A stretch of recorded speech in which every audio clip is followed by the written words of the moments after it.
Hey, what's going on, everybody? Thanks for tuning in to my video. Today we will be canning these beautiful tomatoes that I picked from the garden in the backyard. Now, what you're seeing now is I have already cut slits, cross slits in the top and the bottom of each tomato. Now, it doesn't have to be deep because all we're trying to do is be able to take the skin off with ease. So you make these cross slits and you want to fill the pot up with water and cook between medium and high heat, just enough to loosen up the skin. We're not trying to cook this down. We're specifically trying to just loosen up the skin, and then so you can pull the skin off with ease. All right, so that's the first step. On to the next. Here we go.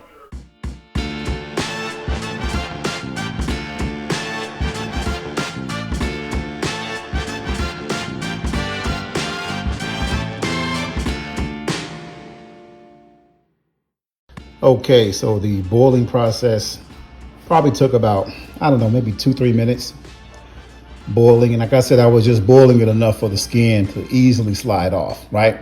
So now I'm just gonna take these tomatoes out of here, cut them in half on my cutting board, and then throw them in this pot. All right, here we go. All right, so I'm just gonna slide. See how smooth the skin comes off?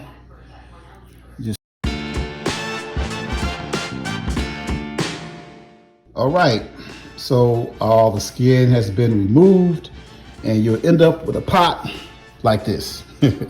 Now, just so you know, the smaller little cherry tomatoes, like the little bitty tomatoes on top, the skin pretty much for like 90% of those just slid off like the rest, but I had maybe like 1, 2, I see like 3 or 4 on top that the skin didn't come off of easily. So it ain't no big deal if you just throw smaller ones in with the skin on, if the skin don't come off as easy, because they're small.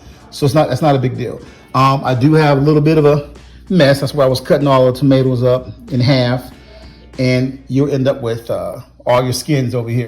Okay, so now that you got your tomatoes all nice and peeled, now it's time to add any other veggies that you want to put into your tomato sauce. Okay, now this is what I chose to put into my sauce. You want to make it how you want it. So just remember, there's no right or wrong way to do this thing. You do it how you like it, okay? Because ain't no use of canning something and making it all bland and boring, and then so you go into survival mode. Your family mad at you because everything tastes like garbage. So be mindful. Whatever you put into it, just taste things as you're going and make it how you want it. I'm going to talk about some of the seasonings that I'm going to use and a little bit later. But for now, I'm going to cut this up and put it on top of the freshly peeled tomatoes. And then I'm going to cook them on low, cook the pot on low for a half an hour. Now this is going to be a half hour from when I see the first bubble in the pot. Okay, here we go. Okay, so I got these 6 jars, and this is where all of the tomato sauce is going to be canned inside of. All right. Now, what you need to know is that in the canning process, it is so important to be sanitary, clean. So you're steady, disinfecting things with 5% white vinegar and cleaning your hands and just making sure that everything is a sterile environment as possible, because you are canning. After you get done with this, it could be on the shelf for 2, 3, 4 years, 5 years. Who knows what you might need to, how long you may need to can for. But you definitely don't want to mess around and get salmonella because you didn't follow the process. So remember, all of these jars are going to go inside of the pressure cooker. And it doesn't have to be the pressure cooker. It can be any large pot. Today I'm going to be using the pressure cooker to boil them for about 5 minutes. But I'll talk about that more when I get to that point, okay? Here we go. These are the seasonings that I decided to put in the canning of this tomato sauce. Now, you can do whatever seasoning that you like, because remember, this is not a recipe for a meal. This is just a process. Really, it's all about the canning process. Now you got something you want to put in your tomato sauce or whatever it is that you can, you make it taste how you want it to taste. All right, that's that. All right, everything I said I was going to cut up and put inside is inside, looking all delicious and special as well. What you think about that, baby? Yeah, y'all know about that list from y'all New Orleans and y'all New Orleans people. But nah, I ain't teasing. I'm from Chicago, but I'm just giving some love to my people from New Orleans because y'all will find out if y'all visit Louisiana, Baton Rouge, Lake Charles, any of them places around Louisiana. I had the best chicken breast I ever had in my life from a gas station. That's correct. You go to Louisiana, you can get good food in a gas station. But anyways, everything is mixed up in here. So I'm about to cook this on low for like 30 minutes. And remember, it's 30 minutes from when I see the first bubble. All right?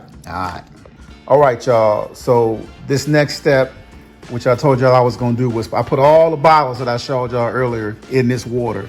Now, all the bottles, the cans, or how you want to, refer to, they're all filled with water and they're covered completely, in this water to decontaminate them, to make sure they're clean and everything. Now these tops, I want to say something about these tops. All right.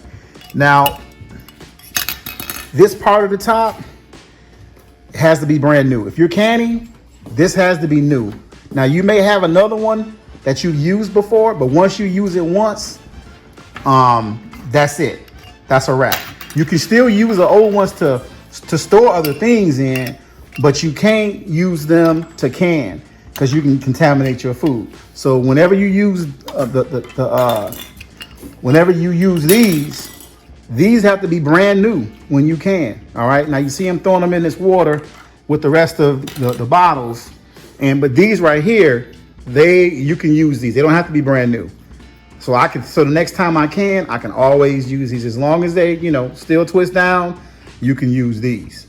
They ain't gotta be brand new. All right.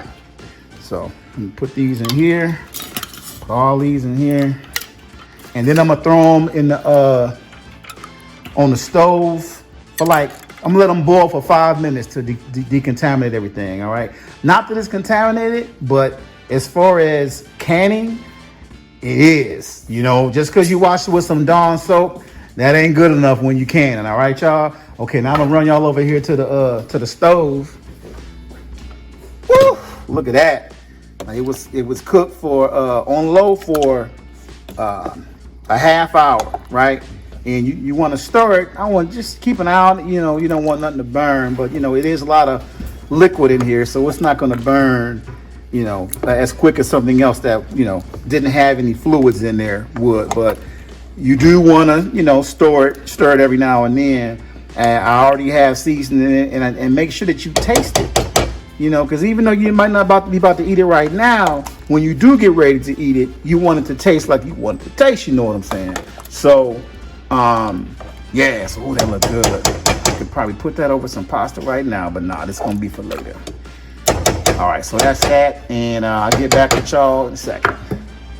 Okay, I'm back. On to the next step. So these bottles have been sterilized for 5 minutes in boiling water, but I forgot to add that I put a half a cup of 5% white vinegar. The 5% part is very important. You want to make sure that you have what you need to properly disinfect and sterilize these bottles to put your food in. So at this point, I'm going to start taking the bottles out, and I'm just going to grab each one like this,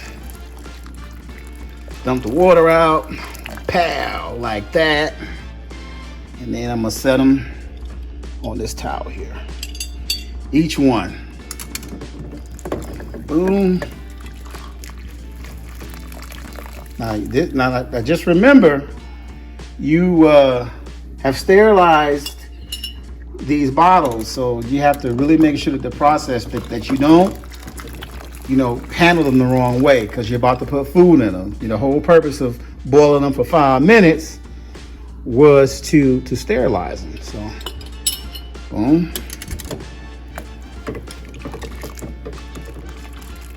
Oh, that one want to give me a little trouble now. Let me get another grab on it. Boom. So I'm going to take these last two out, and then I'm going to grab a tool and explain the next part of the process, okay? I'll be right back. Okay, y'all, I'm back.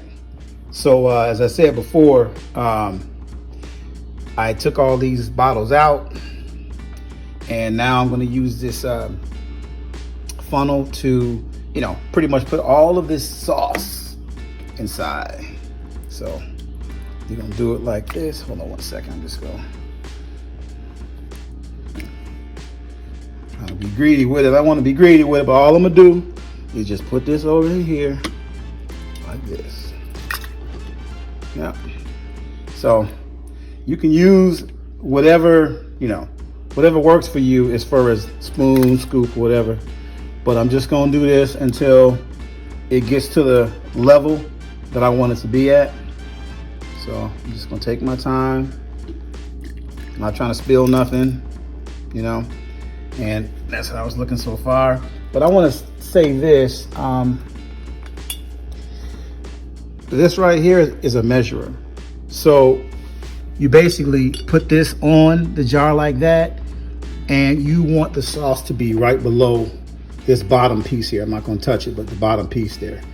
So, you put it on the edge of the jar like that, and you want the sauce to come right to the bottom of that. And the reason for that is so, there's room to expand, because you are about to put it in a pressure cooker. All right, so it's going to be transferred into these bottles, and then I'll put the bottles into the pressure cooker, fill that up with water, and then let it boil. Okay, so I got tools that I'm going to talk about on the way, but I'm going to use both hands, but I just want to let y'all know I'm about to just keep doing this. When I get them all filled, I'll be back. Okay, now just remember every so often to remove your funnel and take your measuring tool and put it on the edge here and see where you're at. And just keep doing that until, you're where you need to be, because you don't want to fill it to the top. You need to leave some space there. You're about to put it in the pressure cooker, and you need that space, okay? So once again, this is your measurer. And on the other end, it's what's called a bubble popper, because since you're canning, you don't want any bubbles inside of that. Any bubbles inside of that means air is inside of that, which means contamination is inside of that, right? So your bubble popper is this end. And when you get into it, you'll see, you can look right in this clear glass and see if you see any bubbles. You just want to poke them with this. Just make sure that there's no bubbles in there before you, proceed. But I'll talk about that, a little bit later. All right.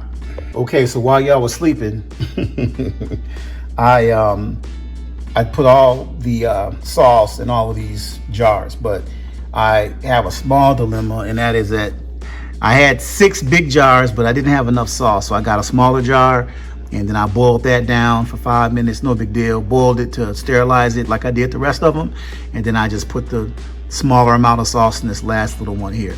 So we're going to talk about now another tool, which is this is the magnet, and this is how you can get everything, your lids out of here, because it's hot water. So boom, got that there, and boom.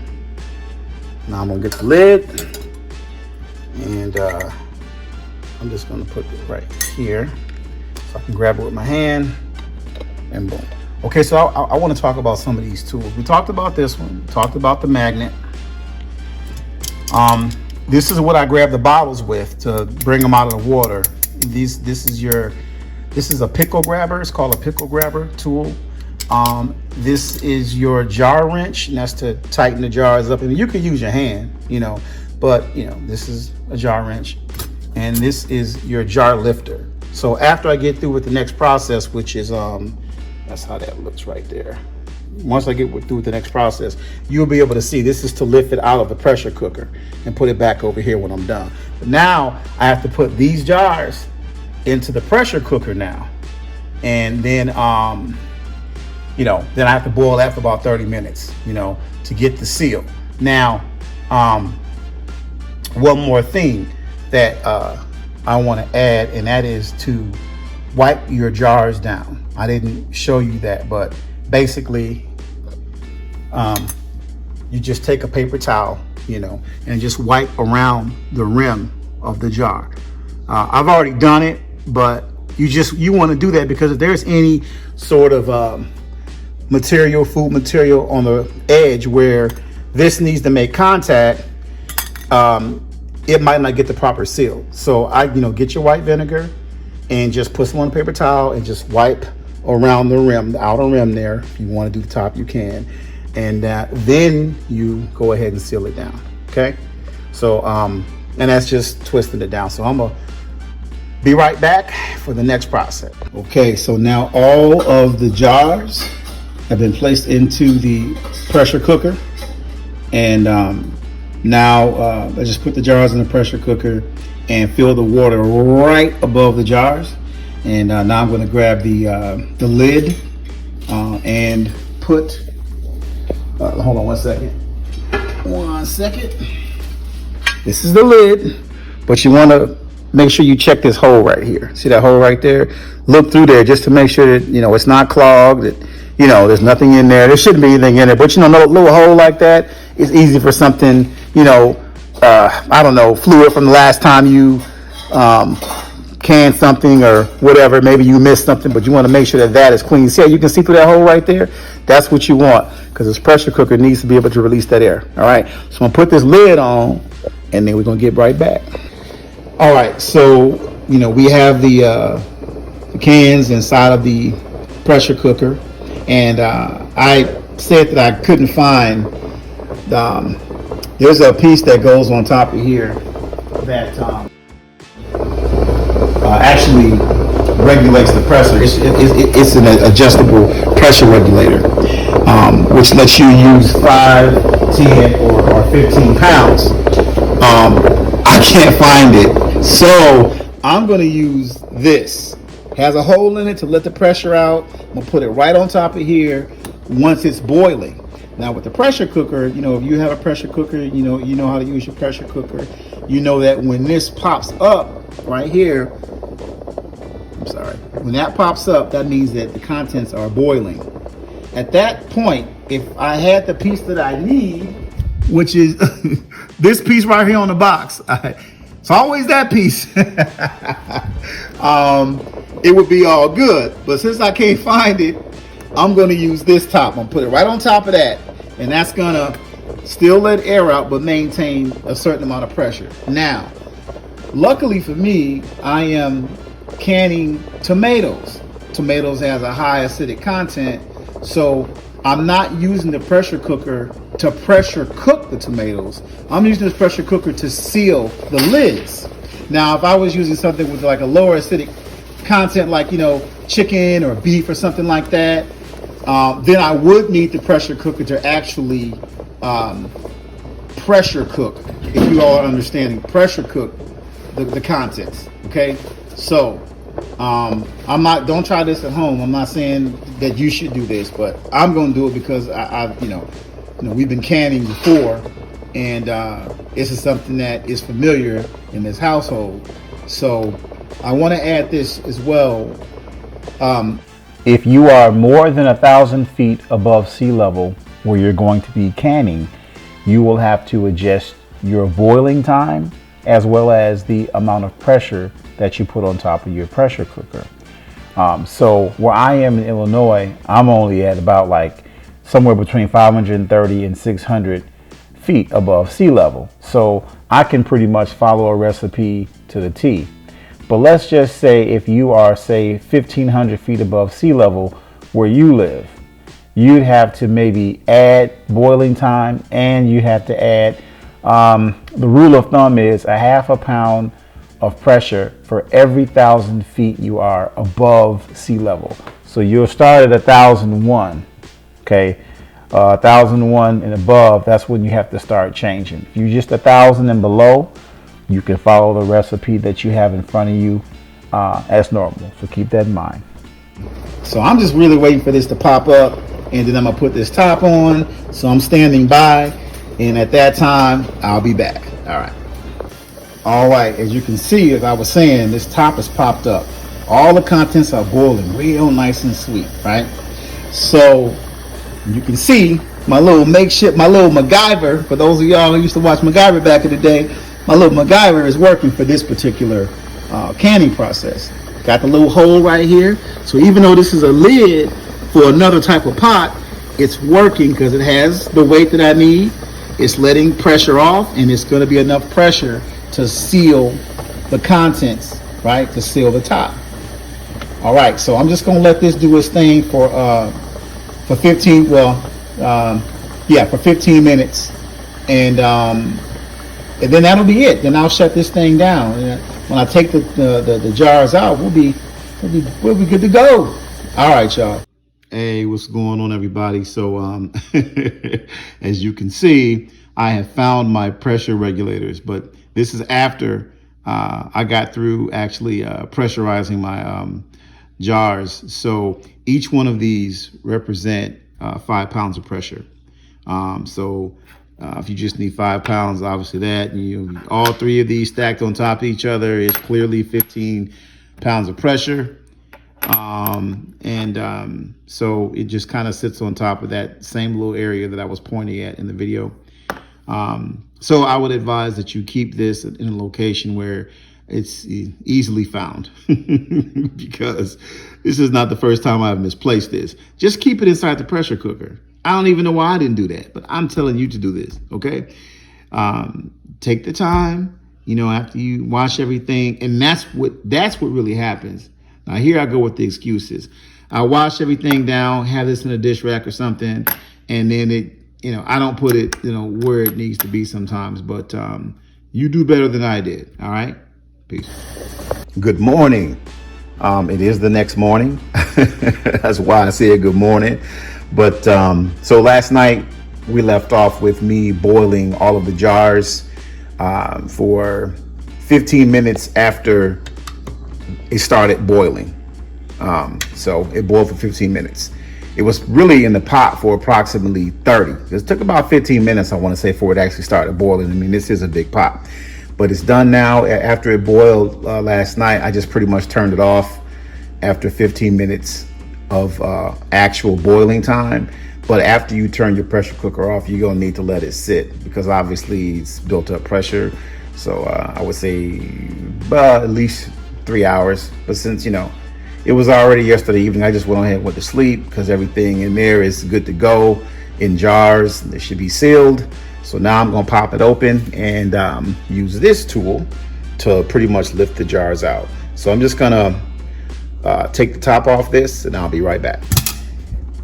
All right, that's how it looks. So now I'm going to use this jar lifter, and look, you can still see it smoking. It's the next morning, it's still hot. Take the jar lifter, lift each one out, put them over here.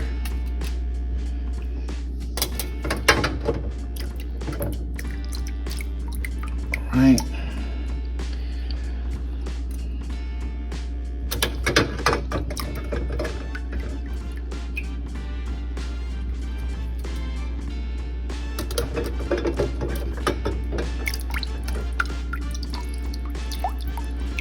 Okay, and after that, I'm going to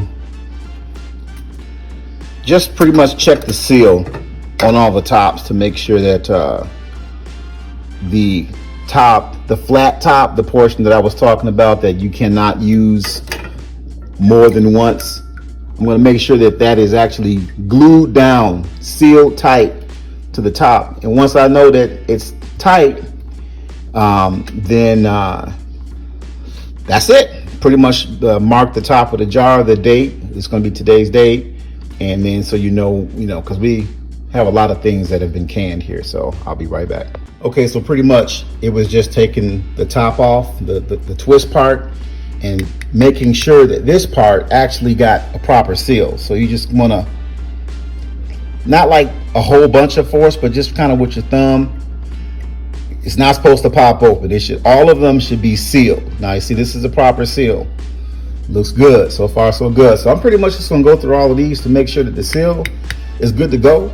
After that, that's it. Like I said, I will get a little marker and mark the tops, the today's date.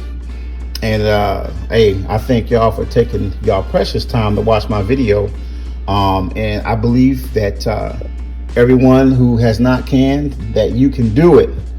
You know, I believe that you can get this done. If you have any questions, leave them in the comment section, and I'll see you later.